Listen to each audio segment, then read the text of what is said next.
मैं तिवारी और आज हम टॉपोलॉजी में पढ़ने वाले हैं open mapping, close mapping, homeomorphism. और होम्योमॉर्फिज्म पर एक स्टेटमेंट है कि homomorphism is an equivalence relation in the collection of topological space. तो वो भी हम प्रूफ करेंगे। तो अगर वीडियो अच्छा लगे तो प्लीज़ लाइक एंड सब्सक्राइब। अब हम डेफिनेशन देखेंगे ओपन मैपिंग और क्लोज मैपिंग की। हाँ, तो ओपन मैपिंग की डेफिनेशन क्या है कि let Xt1 and Yt2 are topological space. हमने टू टॉपोलॉजिकल स्पेस लिया है, कौन से Xt1 और Yt2। तो एक मैपिंग ली हमने f from x to y। इस मैपिंग को हम is set to be open mapping if and only if fg is t2 open whenever g is t1 open. इसका क्या मतलब है कि if and only if F G is T2 open. T2 open मतलब F G जो है वो T2 में टॉपोलॉजी जो Y की है T2 में ओपन सेट होगा व्हेन एवर जब G इज T1 ओपन। यानी T1 ओपन मतलब T1 के जो ओपन सेट हम G लेंगे उसकी जो इमेज बनेगी अंडर मैपिंग एफ जी वो T2 में ओपन होनी चाहिए, तब हम कहेंगे कि ओपन मैपिंग है। और f अगर ओपन है तो f इनवर्स कॉन्टिन्यूअस होगा। ये हमको याद रखना है कि अगर f कोई ओपन मैपिंग है तो उसका f इनवर्स कॉन्टिन्यूअस होता है। इस क्लोज मैपिंग की डेफिनेशन क्या होती है कि लेट Xt1 और Yt2 कोई हमने टॉपोलॉजिकल स्पेस ले लिया, दो टॉपोलॉजिकल स्पेस ले लिए। A mapping f from x to y is said to be closed mapping। वहाँ क्या था ओपन मैपिंग थी, यहाँ क्या closed मैपिंग है। If and only if F H, वहाँ हमने जी लिया था, जी ओपन सेट लिया था, हमने यहाँ एच लिया है। F H is T2 closed when ever H is T1 closed. क्या उसमें ओपन था, इसमें क्लोज्ड है, बाकी पूरा सेम है कि कोई अगर एच T1 का एच अगर हमने क्लोज सेट लिया है तो जो उसकी इमेज है अंडर मैपिंग एफ एच वो T2 में कैसे होना चाहिए, वो क्लोज्ड होना चाहिए। यानी अगर T1 में एच क्लोज्ड है तो उसकी जो इमेज होगी T2 में क्लोज होनी चाहिए, तो उसको हम क्या कहेंगे, क्लोज मैपिंग कहेंगे। अब y कॉन्टिन्यूस क्या होता है, कोई भी मैपिंग y कॉन्टिन्यूस मैपिंग कब होगी, जब f is said to be y continuous if f is open हो और कैसी हो, कॉन्टिन्यूस हो। ओपन और कॉन्टिन्यूस दोनों है तो उसको हम क्या बोलेंगे, y कॉन्टिन्यूस मैपिंग। ठीक है। होम्योमॉर्फिज्म, होम्योमॉर्फिज्म क्या होता है कि कोई मैपिंग है f from x to y, ठीक है, उसको हम होम्योमॉर्फिज्म कब कहेंगे, जब इस set to be homeomorphism if and only if ये तीन कंडीशंस होनी चाहिए। कौन सी, कि जो मैपिंग हमने ली है f वो बाइजेक्टिव होनी चाहिए। Bijective means 1 1 on 2। Second, continuous होना चाहिए। थर्ड, ओपन होना चाहिए। अब हम इन दोनों को देख के बोल सकते हैं कि वाई कॉन्टिन्यूअस होना चाहिए, क्योंकि हम वाई कॉन्टिन्यूअस के डेफिनेशन पर क्या है, क्या कि वो ओपन भी होता है और कॉन्टिन्यूअस भी होता है। तो या तो हम बोलते हैं कि अगर मैपिंग बाइजेक्टिव है और बाई कॉन्टिन्यूअस है तो हम कहेंगे कि होम्योमॉर्फिज्म है। ठीक है, होम्योमॉर्फिज्म मैपिंग है। अब अगर हम बात करें होम्योमॉर्फिक स्पेस की, तो किसी भी स्पेस को होम्योमॉर्फिक टू अनदर स्पेस कब बोलेंगे, जब there exist a homeomorphism of x onto y। तो हम कहेंगे कि y is a homeomorphic image of x। ठीक है, तो अब हम प्रूफ करेंगे कि homeomorphism is an equivalence relation in the collection of topological space. Result क्या है कि होम्योमॉर्फिज्म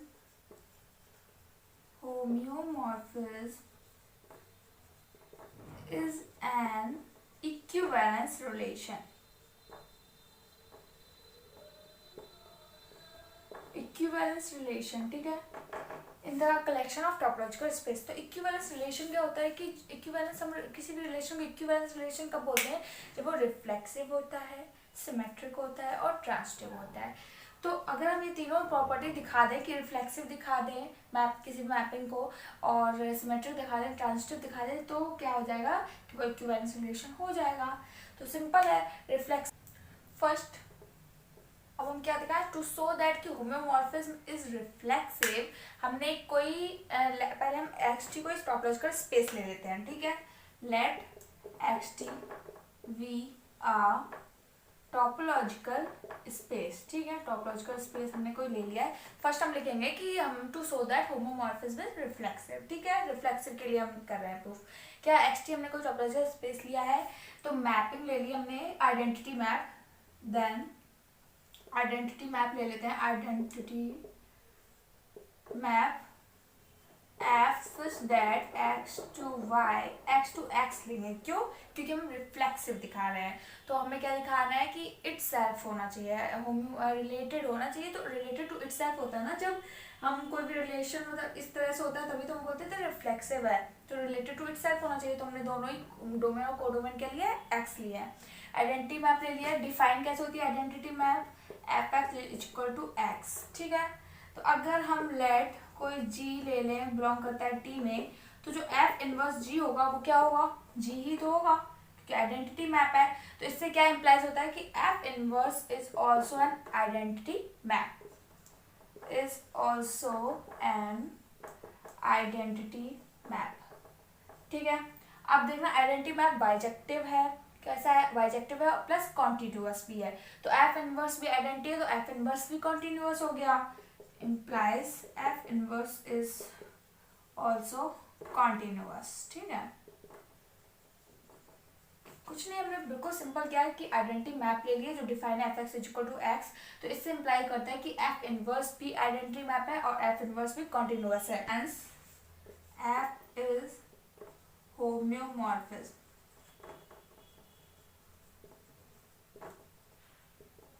या फिर हम इसी को बोल सकते हैं कि every topological space is homeomorphic to itself.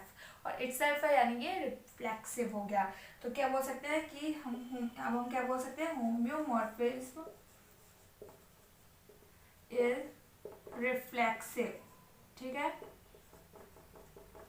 हमने रिफ्लेक्सिव दिखा दिया है। अब हमें क्या दिखाना है? सिमेट्रिक और ट्रांजिटिव। तब हम कहेंगे कि होम्योमॉर्फिज्म में वो इक्विवेलेंस रिलेशन है। ठीक है, हाँ, तो अब हम क्या दिखाएंगे कि होम्योमॉर्फिज्म इज सिमेट्रिक। ठीक है, तो सिमेट्रिक दिखाने के लिए एक्स और एक्स टेबल ले लो, वाई टी2 ले लो, दो टॉपोलॉजिकल स्पेस लिया। तो लेट मैपिंग ले लेते हैं। ठीक है, mapping F such that F from X T one to Y Y T, two be mapping ले लिया है। वी कैसे? बाइजेक्ट भी होम्योमॉर्फिज्म ले लिया। ठीक है, ये होम्योमॉर्फिज्म है। तो if and to show that homeomorphism is symmetric. क्या हमने एक मैपिंग लिया है, होम्योमॉर्फिज्म है, और अगर इसको हमें सिमेट्रिक दिखाना है तो हमें दिखाना होगा कि F inverse from Y T two to X T one is also an homeomorphism. अगर हम ये भी दिखा दें कि ये भी होम्योमॉर्फिज्म है तो प्रूफ हो जाएगा कि होम्योमॉर्फिज्म सिमेट्रिक है। ठीक है, क्या हमने सीधी सी हमने एक मैपिंग ले ली है एक्स टू वाई में, होम्योमॉर्फिज्म है। अगर हम एफ इनवर्स में दिखा देते हैं तो सिमेट्रिक हो जाएगा।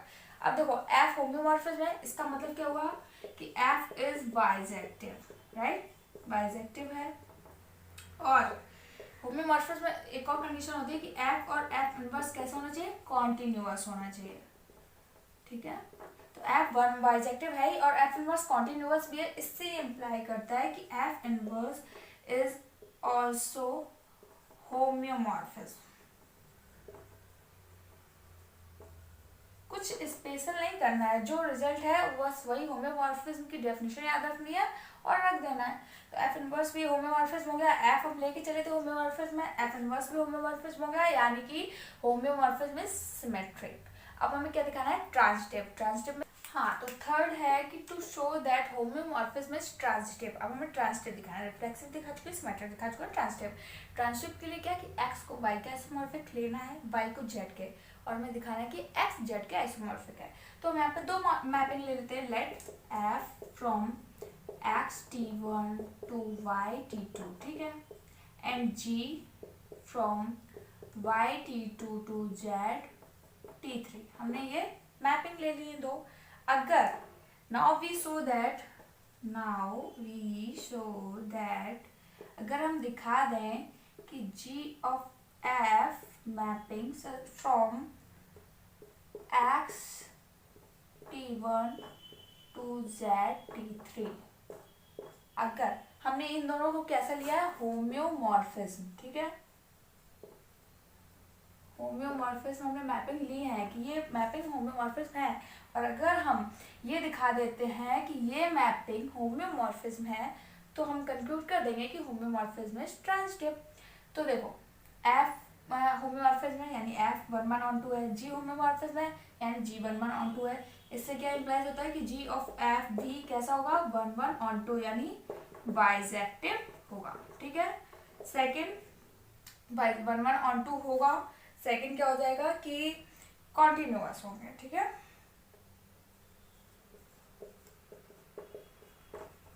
क्योंकि होम्योमॉर्फिज्म है तो एफ भी कॉन्टिन्यूअस होगा, जी भी कॉन्टिन्यूअस होगा, तो जी ऑफ एफ भी कॉन्टिन्यूअस होगा।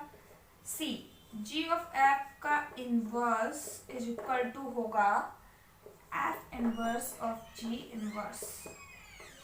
ठीक है, तो ये इनवर्स भी कैसा कॉन्टिन्यूअस होगा, ये कॉन्टिन्यूअस होगा तो इसका इनवर्स भी, जैसे एफ कॉन्टिन्यूअस है तो एफ का इनवर्स भी कॉन्टिन्यूअस होता है ना होम्योमॉर्फिज्म की डेफिनेशन से, तो ये कॉन्टिन्यूअस है तो इसका इनवर्स भी कॉन्टिन्यूअस होगा। कॉन्टिन्यूअस, तो इससे क्या इम्प्लाई हो गया कि जी ऑफ एफ जो मैपिंग हमने ली है ये भी कैसी होगी होम्योमॉर्फिज्म। तो हमने क्या क्या एफ जी थी, जी ऑफ एफ भी दिखा दिया होम्योमॉर्फिज्म में, यानी होम्योमॉर्फिज्म इज ट्रांजिटिव। तो अब हम बोल सकते हैं कि hence homeomorphism is an equivalence relation, बोल सकते हैं ना। आई होप आपको close mapping, open mapping, homeomorphism और ये homeomorphism is an equivalence relation समझ में आया हो, अच्छा लगे वीडियो तो please like and subscribe my channel. Thank you.